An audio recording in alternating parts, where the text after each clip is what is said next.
Olá, irmãos, graça e paz, tudo bem com vocês? Vou aproveitar esse videozinho aqui para dar alguns avisos e para fazer um comentário. Na verdade, para deixar registrado um comentário que eu fiz sobre o livro de sabedoria em conexões com outros estudos que estão aqui na agenda para serem feitos. Então, eu estava conversando com o irmão Márcio, né, que agora é o irmão que eu mais estou conversando da palavra, e era sobre o assunto do livro de sabedoria. Então é o seguinte. Eu tô um pouquinho gripado, irmãos, então às vezes se eu tá segurando assim o fôlego, vocês estranharem o tom de voz, ou até se eu tossir, aí saiba que é porque eu tô gripado, tá? Não vai dar pra paralisar tudo isso não. Minha voz tá meio irritada. Então é o seguinte, eu mandei um áudio pro irmão Márcio, ele me mandou um áudio falando de sabedoria 14, 15, 16, coisas que ele iria gravar. E aí eu comentei sobre os mesmos capítulos, outras coisas que ele não percebeu. E aí a gente foi conversando. E o áudio que eu quero mostrar para vocês está aqui, ó. Só esse daqui, de 4 minutos e 43. O Márcio me mandou esse áudio aqui, só que é um áudio ainda que está incerto, sabe? Ele fez algumas colocações que ainda estão incertas e não está muito conectado com o que eu falei para ele abaixo. Então eu não vou passar o áudio dele, tá? Vou passar só esse meu aqui. E vai ser tipo como um registro para mim, porque o que está aqui dentro desse áudio já era para ter gravado já. Há muito tempo atrás eu já conversei sobre isso com o Márcio, com a irmã Ana, com uma outra irmã aqui que eu tenho, duas irmãs que eu gosto muito de conversar.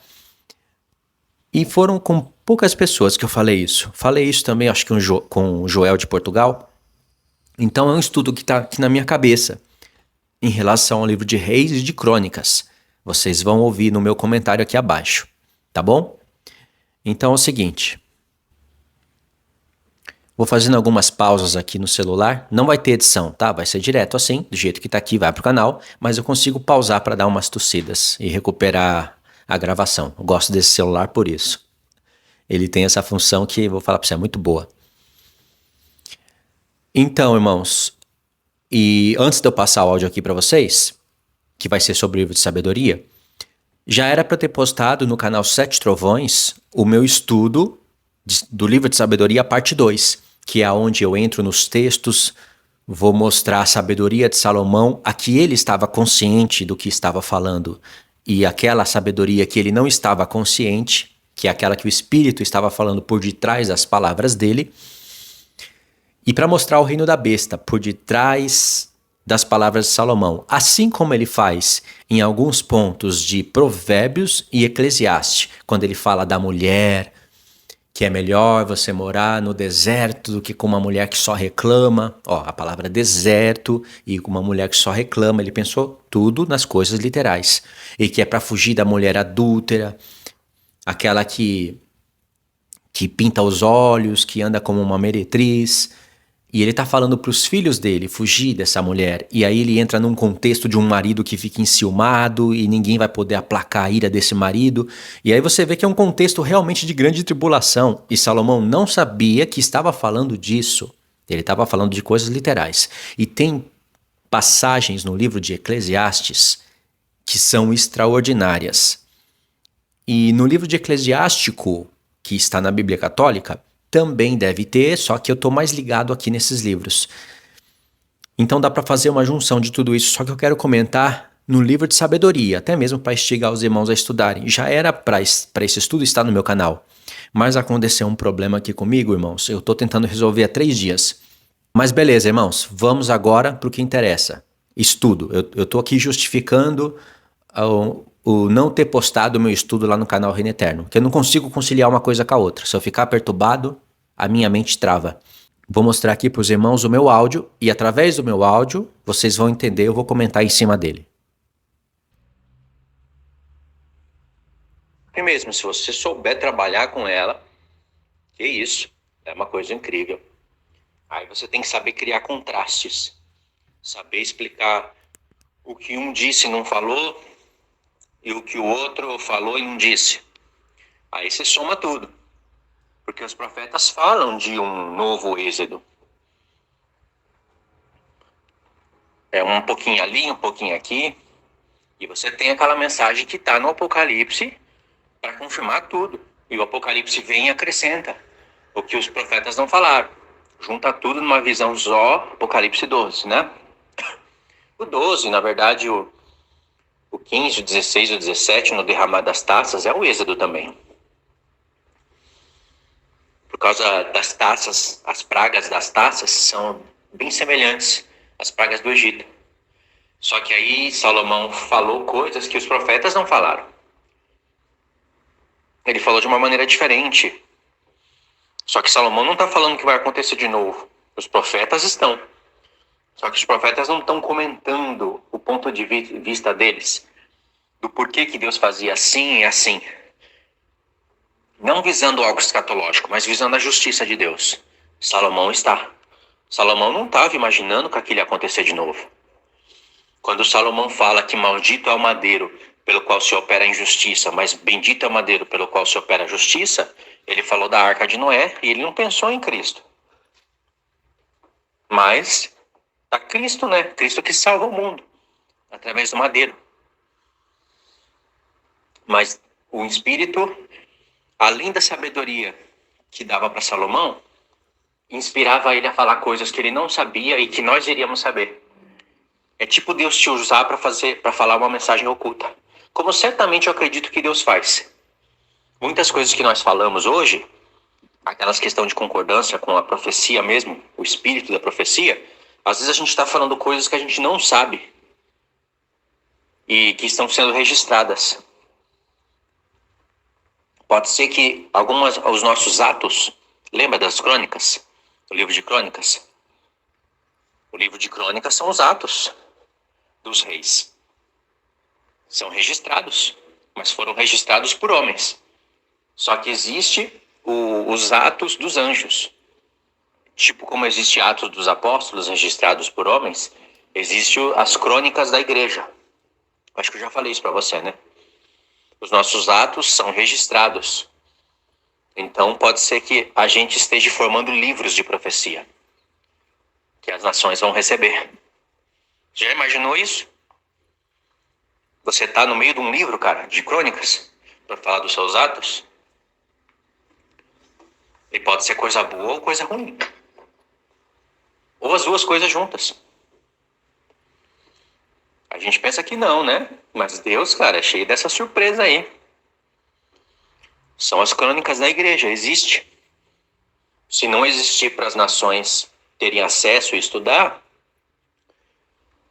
vai existir, pelo menos por dia do julgamento. Entendeu? Porque já tem muito livro para estudar, né? Só que, cara, com 100 anos, no milênio, uma nação já conseguiu alcançar um corpo bom, forte, já conseguiu estudar o hebraico perfeitamente, já conseguiu entender todos os livros da Bíblia e conhecer todos os tempos. Aliás, são 100 anos. E ainda que alguém for mais lento para isso, 200. Significa que a pessoa ainda tem mais 800, 900 anos pela frente. É uma glória, cara, muito grande. Aí, com nem 30 anos de evangelho eu tenho 15. E nem vale 15 anos, o que vale mesmo é a partir do momento que eu saí da igreja. Com 10 anos, Márcio, olha o tanto de coisa que eu soube. Que eu tô sabendo, cara, 10 anos. Imagine se eu tivesse mais 90. Então a gente não para pensar nisso, cara. São coisas assustadoras mesmo. Então vocês viram o tanto de coisa que tem nesse áudio? Só quem me segue vai poder compreender isso. Quem não me segue, por acaso cai num vídeo desse, vai me chamar de louco. Mas há um raciocínio bíblico por detrás de tudo isso. Então, por onde eu começo a comentar? Por Salomão, por exemplo. Salomão, ele acaba o livro dele no Êxodo. Não é à toa isso. Ele acabou o livro de sabedoria numa profecia para o fim. Só que, como eu disse antes, ele não estava ciente de tudo o que estava falando. Ele estava fazendo comentários incríveis sobre a justiça, a sabedoria de Deus. durante a passagem do povo. Tanto é que ele chama a passagem deles, o êxodo, ele chama de glorioso êxodo, e um momento depois ele chama de extraordinária passagem. Então ele foi fazendo comentários ali, e pelos comentários dele, você vê que não são palavras de homens que meditaram na lei e está inventando um livro e colocou o nome de Salomão. Você vê que são palavras de Salomão, são palavras que mostram o jeito dele falar, as conexões bíblicas que Deus faz pelos profetas. Por isso que é um livro inspirado, sabe? Então, por um lado, você vai ter Salomão falando do Êxodo, e por outro lado, você vai ter os profetas falando de um Êxodo novamente. E por fim, você vai ter o Apocalipse 12. Olha para o Apocalipse 12 e você vai ver a mensagem do Egito de volta. Um dragão que solta água pela boca, um rio pela boca, para tentar arrebatar a esposa, que está indo com asas, com as duas asas da grande águia para o deserto. É uma repetição do Êxodo. E isso aconteceu lá no passado, do dia 14 do primeiro mês até chegar o dia em que eles chegaram no Sinai, era o dia 47. E essa conta está na nossa Bíblia. Aí Deus fala de 3 dias para eles se prepararem para 3 dias para que no terceiro dia houvesse um casamento. E isso bate com o dia 50, que é um Pentecoste. E ali é estabelecida a primeira aliança com algumas diferenças que as pessoas não sabem. A primeira aliança não foi estabelecida com sacrifícios de animais. Tinha sacrifício já antes de Deus estabelecer a aliança, mas era sacrifício de paz, era holocausto com cheiro suave. O único que chegou a fazer sacrifícios pelos pecados, se eu não me engano, foi Noé. E está escrito lá que ele fazia. Só que não foi por uma lei de Deus. Foi por ele meditar nas coisas que Adão fez quando pecou. As coisas que Abel fez. Aquelas coisas sugeridas. Então não tinha uma lei. Noé fez baseado nisso. Depois, lá no futuro, isso virou lei. Só que antes de sacrifícios pelos pecados se tornarem lei, Deus deu os 10 mandamentos para o povo e falou que aquela era a aliança e que eles tinham que obedecer. O povo disse que ia fazer e aí houve um testemunho por detrás disso. E o sacrifício pelos pecados, eles foram sendo estabelecidos aos poucos. De maneira que se há uma transição de aliança da primeira para a segunda, e nós sabemos que tem, as cartas de Paulo, quase todas, não, na verdade todas, foram escritas nesse tempo de transição de alianças, e por isso que tem coisas difíceis de compreender. Há também uma transição de um povo que não tinha aliança para ter aliança. Então existem 2 transições, de um povo que não tem lei para receber a lei, e depois de um povo que já tinha lei para ter uma troca de lei. 2 transições. E aqui é uma novidade linda para todos, na verdade. Porque se você não entende a primeira transição, você pensa que Deus deu as tábuas de pedra com os 10 mandamentos escritos lá e já deu o sacrifício pelos pecados, como dizendo assim, olha, já estou dando tudo de uma vez porque eu sei que o povo não vai obedecer, eu já sou presciente, então aqui já estão o sacrifício pelos pecados por causa da lei que já está escrita em tábuas de pedra, mostrando a dureza do coração deles, e aqui está tudo formado. E não foi assim, foi tudo feito por etapas. E isso está no livro da lei. Isso que eu estou falando aqui, irmãos, eu já gravei lá no Japão, eu acho que 10 a 12 anos atrás. Foi um dos primeiros vídeos que eu gravei, falando sobre o tabernáculo do testemunho. Só que eu não falava com tanta propriedade como hoje. Só que eu já tinha essas ideias na mente. Então há 2 momentos de transição. Há também um terceiro momento. O terceiro momento é quando Jesus voltar, que nós vamos passar desse mundo para o outro. A lei, a nova aliança é eterna, mas vai haver algumas mudanças. Não que a aliança eterna vai deixar de ser eterna. Mas eu já expliquei isso, né? É que vai haver uma amplificação na nova aliança. Ela vai ficando cada vez mais gloriosa, até chegar ao 8º dia. Então isso é lindo, não é? Muito bonito. Até quase me perdi aqui nesse comentário. Então, Salomão, ele está comentando coisas que ele tinha acesso sobre o livro da lei, sobre a justiça de Deus. Salomão foi muito impactado com o livro de Jó. Foi Jó o primeiro a falar que o temor do Senhor, o princípio da sabedoria é o temor ao Senhor. Foi Jó o primeiro a falar da sabedoria de Deus, como Salomão chegou a falar no futuro. Salomão falou com mais propriedade, com mais sabedoria, porque além dele ter acesso a muitos livros da Bíblia, a Torá, Josué, Juízes, eventos do próprio pai dele, profecias que o pai dele já tinha falado, salmos escritos,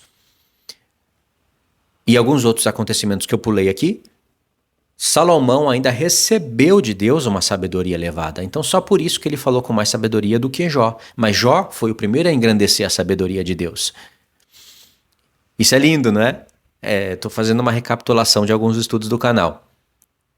E o que eu quero dizer? Salomão não tinha acesso ainda às palavras de Isaías, de Miqueias, de Oséias, de Amós e dos outros profetas, dos últimos profetas, porque nós temos uma separação de primeiros profetas e últimos profetas dentro dos profetas, porque se for falar de primeiros profetas mesmo, Abraão já era considerado profeta e foi chamado de profeta. Enoque era profeta. Adão foi um profeta de Deus. Então nós temos a lista dos primeiros e dos últimos profetas. E Salomão, ele não tinha acesso aos profetas. Ele tinha acesso ao que estava por detrás dele, para trás dele. Agora, Isaías, Miqueias, Jeremias, eles já tiveram acesso à sabedoria de Salomão. E fora a mensagem que eles recebiam diretamente de Deus. Então os profetas falavam de um êxodo de uma maneira onde o próprio Senhor já testificava que o que ele fez no passado seria uma réplica do futuro, que haveria de acontecer novamente. E lá no livro do Apocalipse nós temos a confirmação de tudo isso e uma amplificação da revelação. Por isso que eu falei do Apocalipse 12. O êxodo revivido. E agora a esposa estará indo com as duas asas da grande águia para o deserto para um casamento eterno. Para o que era para ser lá no princípio, mas não foi. Baseado tudo nos projetos de Deus. Tudo isso estava no projeto de Deus.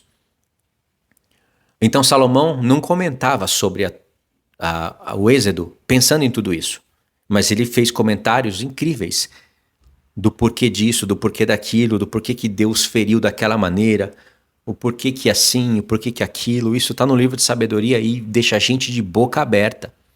Os profetas não estão falando desses detalhes, mas eles estão falando de uma repetição desses eventos. Então quando você junta tudo isso, você tem uma mensagem incrível para você recapitular as profecias do Apocalipse, para não ficar sempre lendo Apocalipse 12 e falando as mesmas coisas, ou Apocalipse 13.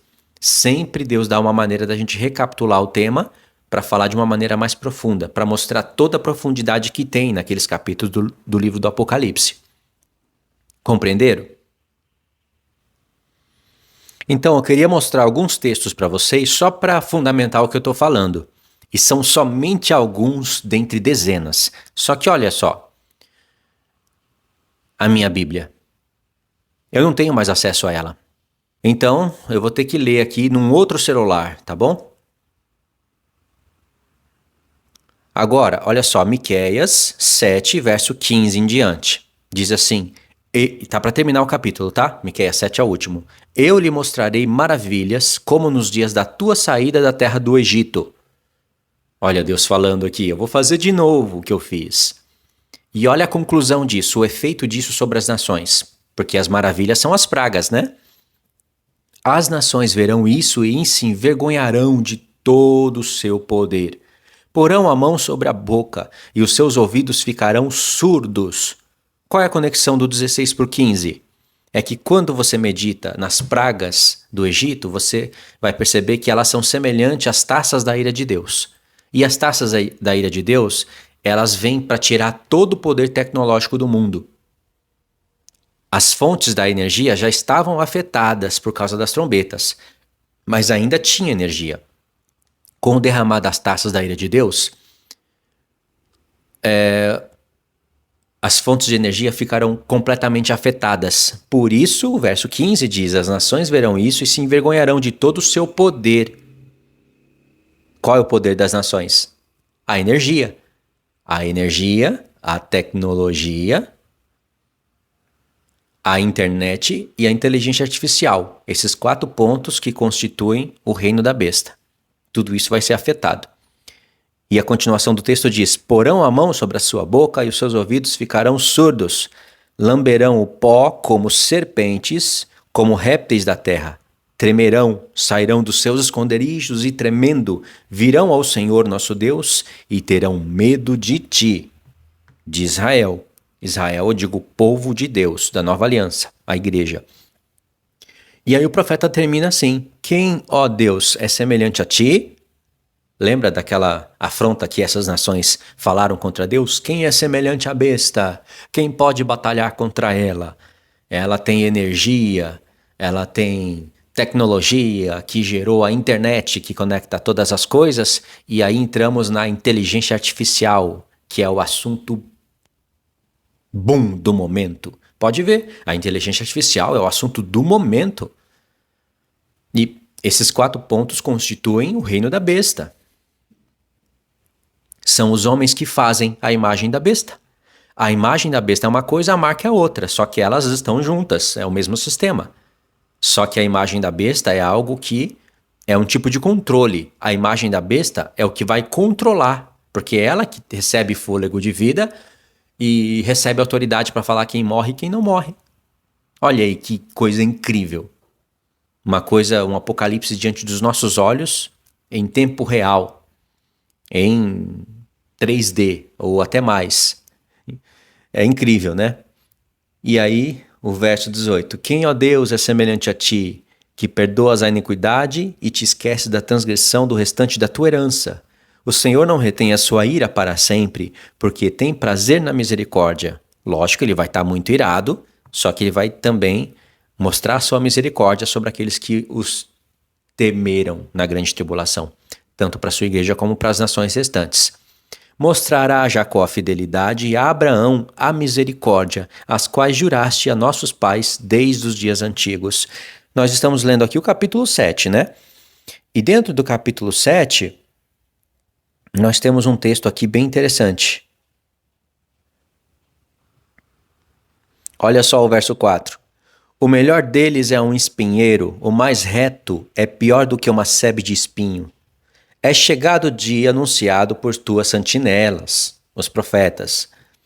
O dia do teu castigo, aí está a confusão deles.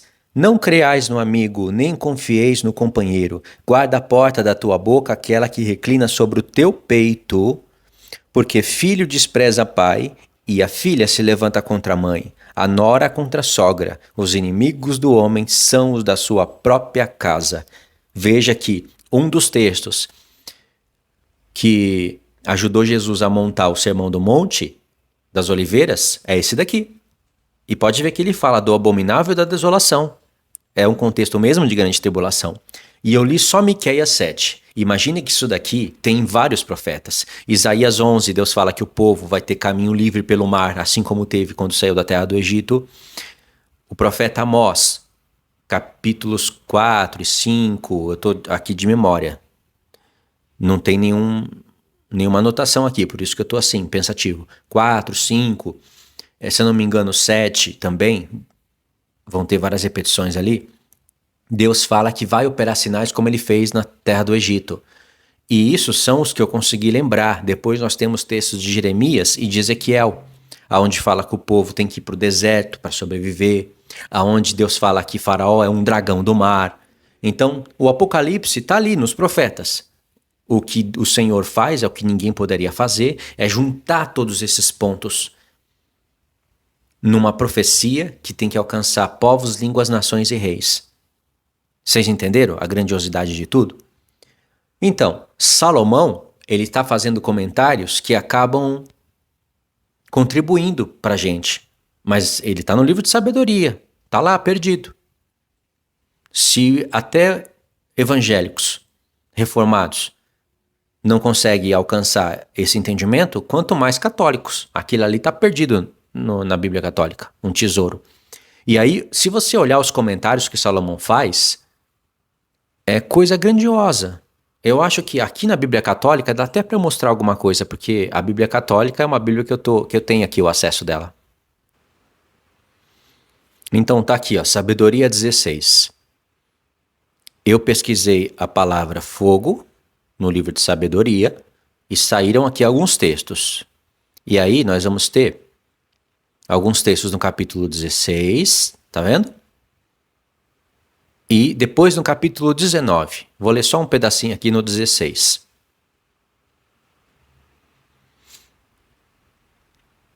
Sabedoria 16, verso 16. E os ímpios que recusavam conhecer-vos foram fustigados pela força do vosso braço, perseguidos por chuvas extraordinárias, saraivas e implacáveis tempestades, e consumidos pelo fogo dos raios. O que havia de mais admirável ainda é que, na água que tudo extingue, o fogo tomava mais violência, porque o universo tomava a defesa dos justos. O que Salomão quer dizer aqui é que as propriedades do universo, né, sol, água, fogo, eles eram vingança de Deus contra os inimigos, mas bênção de Deus para o povo dele. Verso 18. Ora, a chama temperava seu ardor para não queimar os animais enviados contra os ímpios, para que estes se apercebessem e reconhecessem que eram perseguidos pelo julgamento de Deus. Ele está fazendo comentários sobre todo o Êxodo. Ora, excedendo sua força habitual, o fogo ardia mesmo no meio da água, para destruir os frutos de uma terra iníqua. Mas, pelo contrário, foi com o alimento dos anjos que alimentaste vosso povo, e foi do céu que, sem fadiga, vós lhe enviastes um pão já preparado, contendo em si todas as delícias e adaptando-se a todos os gostos. Aqui ele vai fazer um comentário sobre o maná. E eu já vi pessoas falando que esse livro é apócrifo por causa desse texto aqui, ó. Essa parte aqui, ó, que fala que o maná, ele se adaptava a todos os gostos e continha delícias no maná. Aí a pessoa diz, isso não tem na Bíblia, isso é uma invenção, por isso também que é apócrifo. Mas veja bem a diferença de alguém que medita e alguém que não medita. Eu vou explicar isso para vocês bem rápido, embora não seja o tema aqui do videozinho. Verso 21. Esta substância que dáveis se parecia com a doçura que mostráveis a vossos filhos. Ela se adaptava ao desejo de quem a comia e transformava-se naquilo que cada um desejava. Então, o verso 21 continua a suposta heresia do texto, né? Salomão está fazendo comentários incríveis sobre o maná e não está dando a entender que era Cristo ou pensando no Messias que haveria de vir. Jesus foi o único que fez essa comparação, que ele era o pão que desceu do céu e que dá vida ao mundo. Verso 22. Embora fosse como neve e gelo, ela suportava o fogo sem se fundir, para mostrar que era para os inimigos, para mostrar que era para os inimigos que o fogo destruía as colheitas, quando ardia apesar da saraiva e brilhava debaixo das chuvas. Aqui, Salomão está fazendo meditações claras sobre o maná. Realmente, Deus falou que era para colher antes do sol, porque está escrito lá, o sol vem e derretia o maná. Só que ele não suportava o fogo? Ele não se tornava em bolos? Não fazia o que cada um queria? É isso que Salomão está falando. Mas veja, um simples raio de sol fazia derreter o maná, e o fogo não fazia ele derreter. Verso 23. Enquanto que, quando se tratava de alimentar os justos, até perdia sua natural violência, que é o fogo.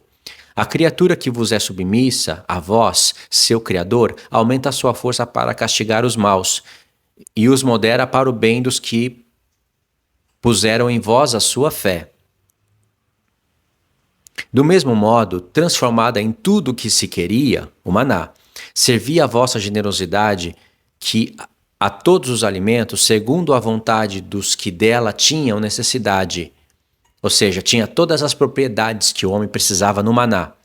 Para que os filhos que vós amais, Senhor, aprendessem que não são os frutos da terra que alimentam o homem, mas é a vossa palavra que conserva em vida aqueles que creem em vós. Aqui, Cristo é a palavra de Deus, né? Já tem uma associação aqui. Mas Salomão, eu acredito que não fez isso pensando no Messias. Não escreveu isso pensando no Messias que haveria de vir. Ele só está fazendo comentários lógicos e profundos. Verso 27. O que não era destruído pelo fogo fundia-se ao simples calor de um raio de sol. É o que eu acabei de falar, né? Para que soubesse que é preciso antecipar-se o sol para vos agradecer, e que é preciso adorar-vos antes de raiar o dia. Olha que coisa linda. 29. Porque a esperança do ingrato é como a geleira do inverno, que se derramará como a água inútil. Agora, deixa eu mostrar para vocês aquilo que chamaram de heresia. Não está escrito na Torá que o maná se adaptava a todos os gostos. E isso parece ser invenção, mas não é. Sabe por quê? Pensa, vou dar um exemplo bem lógico. Parece que eu morei num país como o Japão, não foi por acaso, né? As pessoas pensam assim quando leem esse texto, que a pessoa comia o maná e pensava numa picanha. Aí o maná virava picanha. Aí outro pensava e falava, quero comer uma fruta, abóbora. Aí o maná tinha sabor de abóbora. Isso é uma leitura boba, tola. Salomão está falando que o maná ele poderia ser cozido. Se você colocasse mel, ele virava um bolo doce. Se você colocava sal, ele virava algo salgado. Ele poderia virar um bolo, poderia virar pasta, poderia virar aquilo que a pessoa queria. É isso que Salomão está falando. Ou um exemplo para vocês, o arroz. O arroz japonês. E isso também que eu vou falar são coisas feitas na China, na Coreia do Sul, na Coreia do Norte também. E em outros lugares, se são feitos, eu não sei. Mas no Japão é certeza. E são coisas famosas do Japão. O arroz, quem é que faz o arroz mais gostoso do mundo? São os asiáticos. Eles fazem aquele arroz delicioso. Não tem sal, não tem óleo. É o arroz puro. Você pode colocar sal e óleo se quiser. Eu coloco um azeite assim depois, um salzinho depois, mas não faço como arroz brasileiro. E fica uma delícia. Só que se você quiser comer o arroz um tipo de moti, é um tipo de moti que ele é doce, mas ele vira um arroz, ele fica tipo de um elástico e você come com shoyu. Eu esqueci o nome certo desse alimento que os japoneses fazem, mas sabe, dá água na boca só de pensar. É um tipo de moti, mas tem um nome específico para ele porque você come ele com shoyu, com sal, e é um arroz, então é uma mistura de um pouquinho de doce com salgado. Mas também você pode fazer o moti, sabe aquele doce famoso que tem dentro doce de feijão? O moti dentro ele tem doce de feijão. E tem vários, tem branco, tem verde, tem roxo. Você que vai deixar ele de acordo com o que você gosta. E o japonês sabe fazer esse doce delicioso sem ser muito prejudicial à saúde. Porque eles sabem fazer sem ser muito doce. De maneira que você come e você sente uma leve impressão de um doce, mas não é tão doce. E não enjoa, por isso que tem que até tomar cuidado, que senão você come uma bandeja todinha. E eu tô aqui salivando só de pensar no moti. Então, dá para fazer croquete de arroz. Olha o que eu tô falando, tudo só com arroz. Entendeu? Que coisa gostosa. Mas imagine que a gente está acostumado a comer carne, frango, picanha, né, comer todas essas frutas, legumes, tudo que é servido pra gente no Egito. Aí, de repente, Deus tira a gente do Egito e agora a gente tem só esse alimento. No começo, pode ser até bom, mas depois você vai começar a lembrar do gostinho da picanha, do gostinho da carne de vaca, da carne de porco, sabe? Daquelas abóboras, da cebola. E o maná, embora ele possa se tornar o que a gente quer que ele se torne na panela, ou doce ou salgado, você enjoa disso. É só você pensar. Fica aí o ano inteirinho comendo só esses tipos de moti que eu falei para vocês. Vai chegar uma hora que você vai enjoar. E se você for rebelde, você vai esquecer do que Deus fez e que isso vinha do céu. Ou seja, você não tinha muito trabalho, é sem fadiga. Você só tem que acordar antes, se antecipar o sol e recolher para o dia. E depois você faz ali conforme te agradar. Se você tiver esse tipo de coração, você vai falar o que eles falaram. Nossa alma está enjoada desse pão inútil, desse pão vil. E por isso que veio fogo sobre eles e eles foram mordidos por serpentes. É como se fosse uma prévia da rejeição do verdadeiro pão do céu, que é Cristo. Isso que Salomão está falando. Tem heresia? Não tem. Tem que você meditar no que Salomão está falando. Aí ele vai fazer comentários sobre a coluna de fogo. Eu já li o verso 16, né? Mas vamos ler um pouquinho aqui no verso 19. No capítulo 19, que é o último capítulo. Eu verifiquei aqui, dá para a gente começar a partir do 12. São múltiplos comentários sobre vários pontos, você escuta com muita atenção, isso aqui ajuda você a escutar melhor. Verso 12. Os castigos não surpreenderam os pecadores, sem que fossem antes advertidos pela violência dos raios. Suportavam justamente o castigo de sua própria maldade, porque tinha mostrado excessivo ódio pelo estrangeiro, que era o povo de Israel lá na terra deles. Houve muitos que não quiseram receber hóspedes desconhecidos, mas estes reduziram à escravidão hóspedes que tinham sido benfeitores. Israel, que fez o bem na terra do Egito. José foi o salvador, não só do Egito, mas do mundo todo.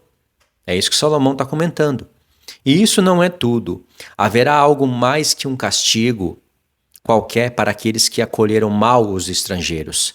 Mas estes, a princípio, receberam bem seus hóspedes e concederam-lhes a participação em seus direitos. Em seguida, eles os encheram de males.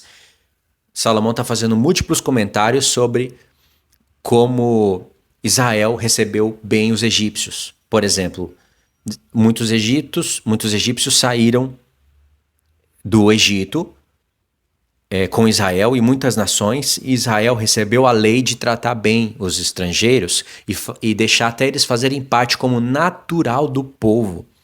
Os egípcios nunca propuseram uma coisa dessa para Israel. Veja como Deus faz totalmente o oposto do que eles fizeram. Por isso que Deus fala no livro da lei: temei a mim e tratai bem os estrangeiros, e aqueles que quiserem entrar em aliança com o Senhor, seja circuncidado primeiro e participe da Páscoa. Se eu não me engano, está em Êxodo 12. Olha só que bênção isso. E um pouquinho mais para trás, Salomão fala que Deus castigou eles tudo na medida, dando tempo para até os ímpios se arrependerem. Aí Salomão fala: Deus castiga 1000 vezes mais o ímpio do que os seus próprios filhos, porque se ele castiga os ímpios numa balança justa, dando tempo para eles se arrependerem, como ele não seria muito mais misericordioso com seus filhos? Você vê que Paulo faz um comentário mais ou menos assim lá em Romanos 8, não é? Aí, verso 17. Do mesmo modo, foram feridos de cegueira, como aqueles homens, às portas do justo, quando, envolvidos por uma profunda escuridão, procuravam cada um do seu lado o caminho para suas casas. Assim, os elementos mudavam suas propriedades entre si. E aqui que é difícil de entender. Como na harpa, os sons mudam de ritmo, conservando a mesma tonalidade. É o que se pode verificar perfeitamente quando se consideram esses acontecimentos.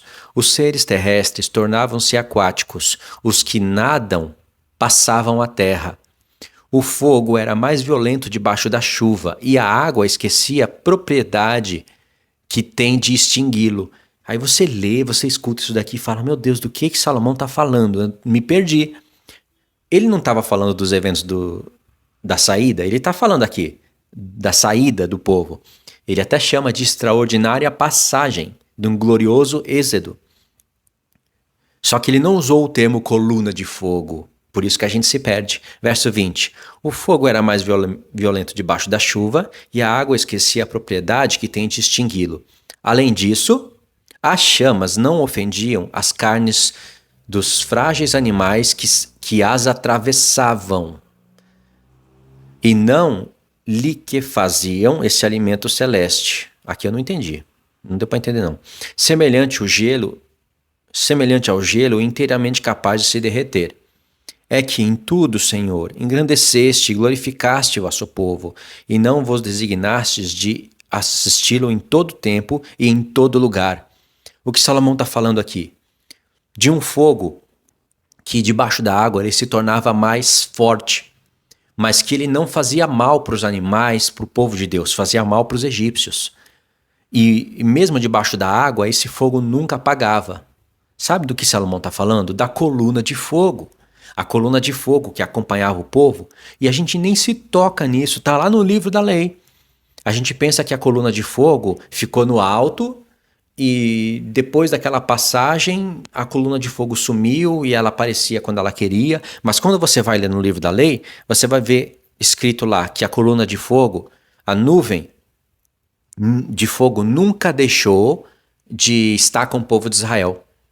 Isso significa que nem nos dias de chuva, de temporada, a coluna de fogo deixou de ficar lá no céu.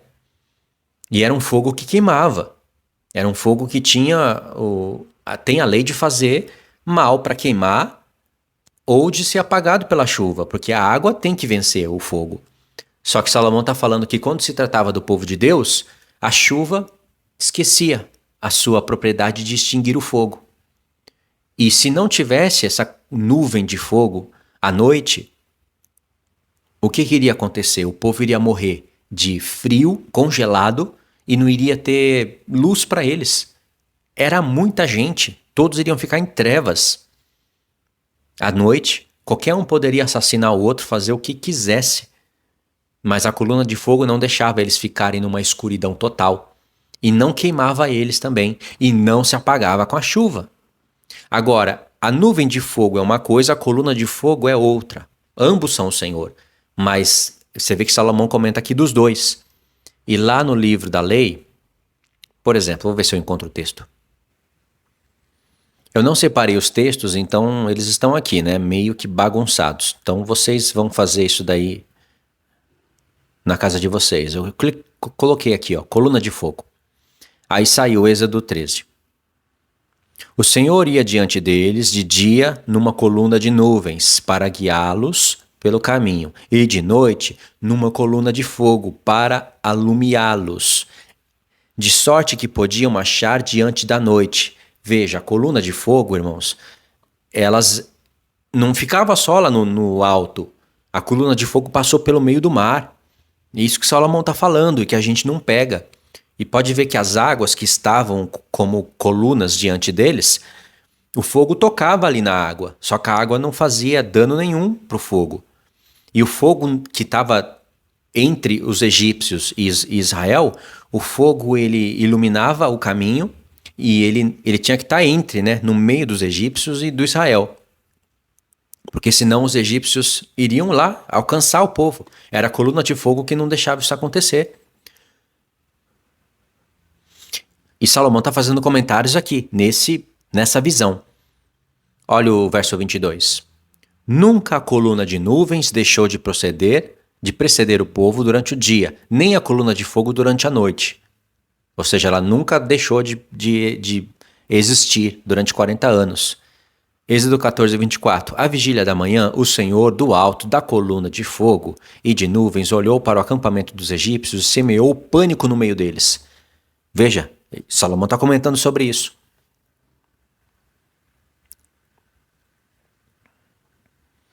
Aí nós temos comentários aqui no livro de Números, sobre a coluna de fogo, basicamente repetindo o que estava antes, e Neemias também se lembrou desse evento para falar para o povo e depois aparece no Salmo 104, falando da coluna de fogo. Qual é o outro lugar na Bíblia que vai falar disso? Vai falar em Isaías 4, no finalzinho de Isaías 4. Em Isaías 5 você vai ter um povo glorioso que nos remete a Joel 2. Foi o que eu falei para o Márcio. Eu me perdi um pouquinho aqui, irmãos, na hora de pausar e despausar, e aí teve um momento que eu perdi minha fala. Eu tentei recuperar aqui numa nova gravação. Era para sair direto em uma só, mas não deu. Aí, foi o que eu falei para o Márcio. Em Isaías 4, aqui eu falei para ele, ó, em Isaías 4 a coluna de nuvem de fogo. E em Isaías 5 está o povo de Joel 2. Então, há uma conexão nesses dois capítulos, tremendo, né? E aí eu frisei para ele aqui em Isaías 5, do 26 em diante, que é o que fala o texto da coluna de fogo. Aí eu falei, tremendo isso, né? Aí ele comentou um pouquinho abaixo, e aí eu comentei para ele. Tudo isso que eu falei bem resumido para ele, eu estou aqui destrinchando para vocês. Em Isaías 4, né? Vocês sabem, olha só, 6 capítulos, Vai falar das 7 igrejas, das 7 mulheres disputando por um homem. E aí, olha o desdobramento do texto. Verso 5. Verso 4. Quando o Senhor tiver lavado as imundícias das filhas de Sião e apagado de Jerusalém as manchas de sangue pelo sopro do direito e pelo vento devastador, o Senhor virá estabelecer-se sobre todo o monte Sião em suas assembleias, de dia como uma nuvem de fumaça, e de noite como um fogo flamejante, porque sobre todos se estenderá a glória do Senhor. Está até mais fácil de entender aqui na Bíblia Católica do que na nossa Bíblia. Verso 6. Como a cobertura de uma tenda, à guisa de sombra contra o calor do dia e de refúgio e abrigo contra a procela e a chuva. Aqui dá a entender que isso vai acontecer dentro do milênio, que o Senhor vai ser essa proteção para o povo. Por exemplo, lá no templo de Ezequiel, que vai estar estabelecido com todas as leis e com tudo que Deus falou pelos profetas, não somente por Ezequiel. De Jerusalém saindo a lei e tendo a Jerusalém sendo a capital do mundo. Então o Senhor vai fazer isso daqui.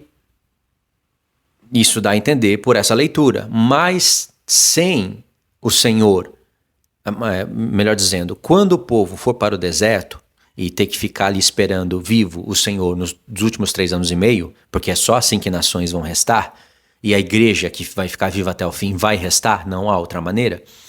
Se o Senhor não for para a gente, os que estiverem vivos, uma coluna de fogo à noite, aqui ó, uma coluna de fogo à noite, aqui de dia, com uma nuvem de fumaça e de noite uma coluna de fogo, nós não vamos sobreviver no deserto. O Senhor vai fazer isso para nos lembrar de todos os eventos da palavra de Deus. Então, a igreja vai ter muito o que meditar e o que ensinar para as nações em lugares desertos. Entendeu? Então aqui tem uma mensagem linda, gloriosa, e se você pega ela no capítulo 5, fica mais profunda ainda, porque nós estamos falando de um povo, aqui o Isaías 4 está falando de um povo que está no deserto. Não está falando isso aqui com todas as palavras, né? Dá até dando a entender que é para dentro do milênio que isso acontece. Mas eu estou pensando no deserto.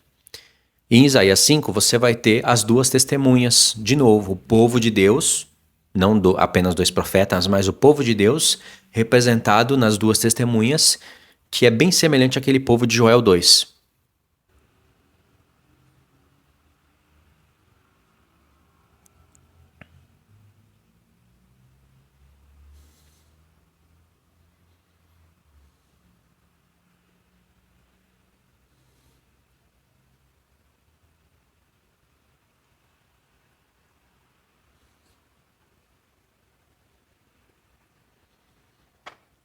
Aí você pode perguntar o que isso tem a ver com o vídeo. Tem a ver. O que isso tem a ver com o trovão? Tem a ver, porque esse rei Osias, e aqui Salomão teve uma visão do trono, da glória de Deus, que nos remete para o Apocalipse 6, isso está no profeta contemporâneo que profetizou junto com Isaías.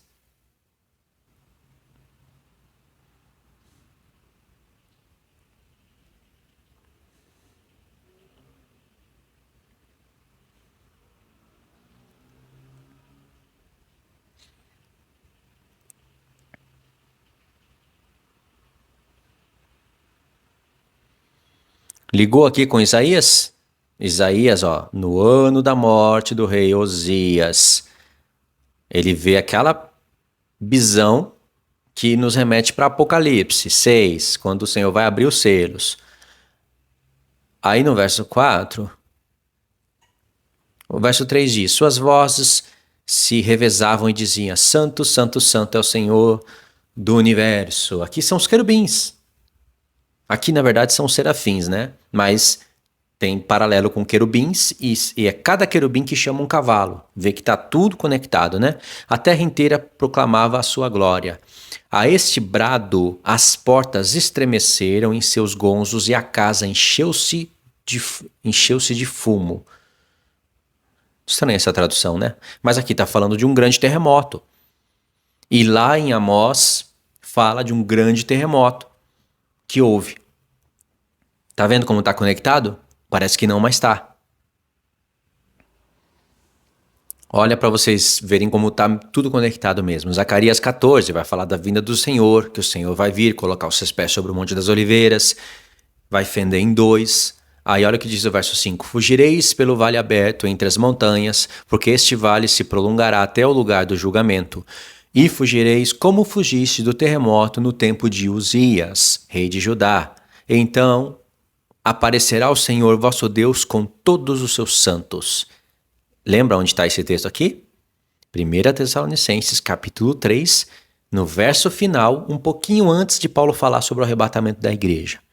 Então, olha como uma coisa te leva para outra e quando você vai ver, você já está estudando assuntos aleatórios, aspas, que estão todos conectados. Porque a gente estava falando dos comentários de Êxodo, não é? Então, olha só, tudo conectado. Esse terremoto dos dias de Uzias é para nos levar para os profetas e para a gente conectar as linhas dos tempos e as profecias deles. É para isso que existem essas conexões. Tá certo, irmãos? Então, parei aqui. Agora vocês vão ouvir o livro de sabedoria lá no final. Prestem atenção que Salomão está fazendo comentários do livro de Êxodo, comentários sobre a justiça e a sabedoria de Deus, não visando o futuro, mas porque nós temos as palavras dos profetas e o Apocalipse, que mostra que o futuro está ali ligado ao passado, então nós podemos ler as palavras de Salomão com mais luz do que ele mesmo falou. Compreenderam? Então tá, vou fechar o vídeo aqui. Ficou um pouquinho confuso ali ou aqui para quem não está acostumado com esse vai e vem, mas é assim, conexões bíblicas e proféticas. Qual é o propósito disso? Você se iluminar e se encher da palavra. Você falar com mais grandiosidade e cada vez mais profundo e recapitulando de uma maneira onde a pessoa nunca vai enjoar de te ouvir falar do Apocalipse 12 e 13. Esse é o propósito. Primeiro propósito, né? Ou segundo, terceiro, não sei. Eu estou colocando aqui nessa ordem que está vindo na minha cabeça. Outros propósitos servem para nos preparar para o tempo do fim, para nos avisar. Entendeu? Esses são os propósitos, não é apenas para você se encher de informação e deixar isso escapar, desvanecer. É para a gente reter e conseguir propósitos para isso. Entendeu? Aí vai de você, vai de quem está ouvindo, né? Depende não só de quem está falando, mas também de quem está ouvindo. Tá bom? Então tá, irmãos, fiquem na paz. Obrigado pelo tempo, até aqui a espera. E amanhã, vamos ver se eu consigo postar a parte 2 no canal 7 Trovões. E deixo um lembrete para vocês, através de um videozinho curto na comunidade do canal Reino Eterno, vocês vão saber, tá bom?